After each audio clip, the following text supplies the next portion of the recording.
Direct selling industry का future क्या है, इस बिजनेस की सच्चाई क्या है, लोग इस बिजनेस के बारे में बताने से क्यों कतराते हैं, लोग इस बिजनेस में काम करना क्यों नहीं चाहते हैं, क्यों डायरेक्ट सेलिंग बिजनेस में इतनी नेगेटिविटी है, क्या है इसकी वजह। डायरेक्ट सेलिंग बिजनेस आने वाले वक्त का सबसे बड़ा बिजनेस है। क्यों? अगर आज आप दूसरी कंट्रीज को देखें, जो कंट्रीज आज डेवलप्ड है, उन सभी कंट्रीज के अंदर डायरेक्ट सेलिंग बिजनेस का बहुत ज्यादा प्रायोरिटीज दी जाती है, क्योंकि डायरेक्ट सेलिंग बिजनेस लोगों का बिजनेस है और जब तक दुनिया में लोग रहेंगे तब तक ये बिजनेस चलता रहेगा, क्योंकि ये बिजनेस लोगों पर डिपेंडेड है। जब तक लोग खाते रहेंगे, नहाते रहेंगे, कपड़ा पहनते रहेंगे, तब तक ये बिजनेस आपका चलता रहेगा। अपने इंडिया में कुछ लोग इसे फंसने फंसाने का काम बोलते हैं और कुछ लोग ये मानते हैं कि जिनके पास करने को कोई काम नहीं होता वे लोग ये काम करते हैं। मैं उन सारे लोगों से सहमत हूँ, क्योंकि उन लोगों के पास अभी तक इस बिजनेस का प्रॉपर नॉलेज नहीं पहुंच पाई है। ये हम लोगों की जिम्मेदारी है कि इतनी पावरफुल और ब्यूटीफुल इंडस्ट्री के बारे में लोगों को समझाएं। दुनिया में कुछ ऐसे भी काम होते हैं जो लोगों को आसानी से समझ में नहीं आते हैं। एक छोटा सा एग्जाम्पल देता हूं।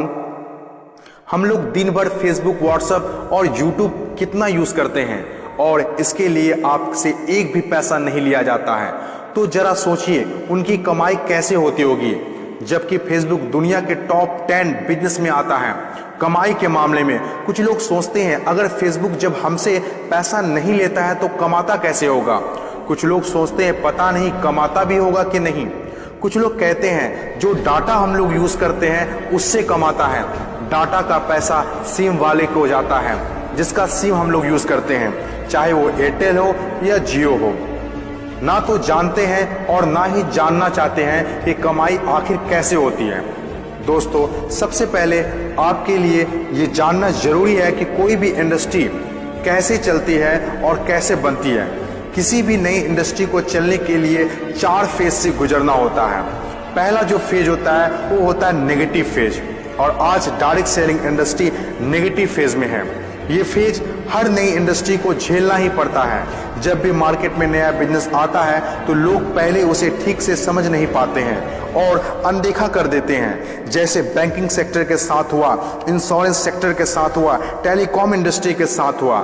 पहले ना तो लोग बैंक में पैसा जमा करते थे और ना ही इंश्योरेंस लेते थे, क्योंकि इंडस्ट्री नई थी, लोग डरते थे, किसी पर भरोसा नहीं था। लेकिन आज देखिए, यही इंडस्ट्री है जिसके बिना किसी राज्यों की कल्पना करना असंभव है। जब नई नई प्लास्टिक इंडस्ट्री स्टार्ट हुआ तो 95% लोगों ने इनकार कर दिया, ये कहकर कि यह पॉसिबल नहीं है। लेकिन उस वक्त भी 5% लोगों को विश्वास था और आज वही 5% लोग दुनिया में आगे हैं। आज हर चीज प्लास्टिक का है, जग हो या बाल्टी, कुर्सी हो या टेबल, खिलौना हो या फ्रेम, यहाँ तक कि डोर भी अब प्लास्टिक के हैं, जो आज से 20 साल पहले किसी ने सोचा भी नहीं था।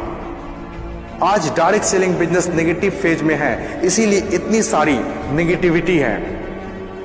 और जब ये पॉजिटिव फेज की तरफ बढ़ता जा रहा है, नेगेटिव फेज में होने के बावजूद भी इस इंडस्ट्री ने कई लोगों की जिंदगियां बदल दी। दूसरा जो किसी भी इंडस्ट्री को फेस करना होता है वो दूसरा फेज होता है पॉजिटिव फेज। ये वो टाइम होता है जब लोगों का इंडस्ट्री के ऊपर ट्रस्ट बढ़ने लगता है, क्योंकि वे आसपास में रिजल्ट देख रहे होते हैं। और जो लोग उस वक्त डायरेक्ट सेलिंग बिजनेस में दिलचस्पी नहीं दिखा रहे होते हैं, अनदेखा कर रहे होते हैं, वे रिजल्ट देखने के बाद दिलचस्पी लेने लगते हैं और आपका काफिला और बढ़ने लगता है, रिजल्ट और बढ़ने लगता है, दिलचस्पी और भी लोगों में बढ़ने लगती है। जैसे बैंकिंग इंडस्ट्री और इंश्योरेंस इंडस्ट्री के साथ हुआ था। बैंकिंग इंडस्ट्री का वैल्यू तब पता चला होगा लोगों को जब किसी का पैसा घर में सुरक्षित नहीं रहा होगा। इंश्योरेंस के वैल्यू तब लोगों को पता चला होगा जब किसी के एक्सीडेंट होने के बाद उसके घर वाले को पैसा मिला होगा। तीसरी जो किसी भी इंडस्ट्री का फेज होता है वो होता है ग्रोथ फेज। जब एक बार लोगों को इंडस्ट्री पर भरोसा होने लगता है तो उनकी ग्रोथ बहुत तेजी से होने लगती है, क्योंकि ऐसे फेज में लोगों को ज्यादा समझाने की जरूरत नहीं होती है।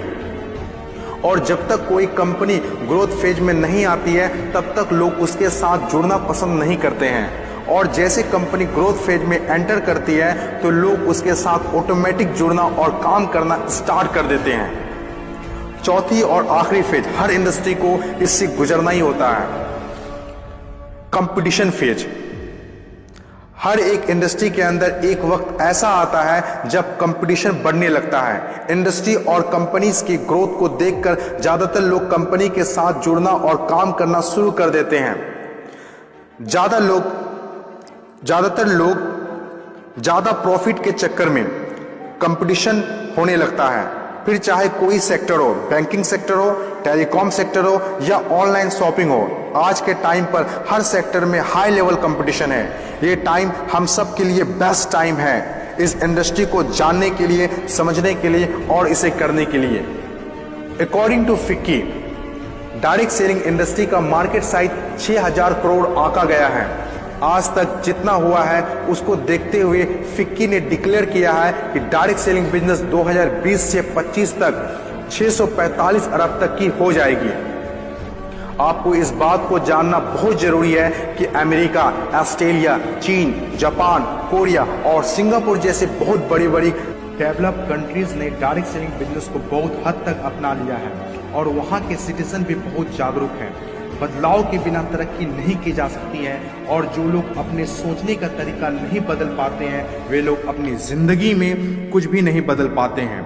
नोकिया, कोडेक जैसी बड़ी बड़ी कंपनियां चलाने वाले लोग भी अपने सोचने का तरीका नहीं बदल पाए, इसीलिए अपनी शानदार शुरुआत के बाद भी वो वक्त के साथ इतिहास के हिस्सा बन गए।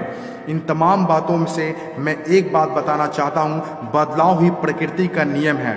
बदलना तो तय है, जो वक्त से पहले बदल गया उनकी जिंदगी बदल गई और जिसे वक्त ने बदल दिया उनकी भी जिंदगी बदल गई।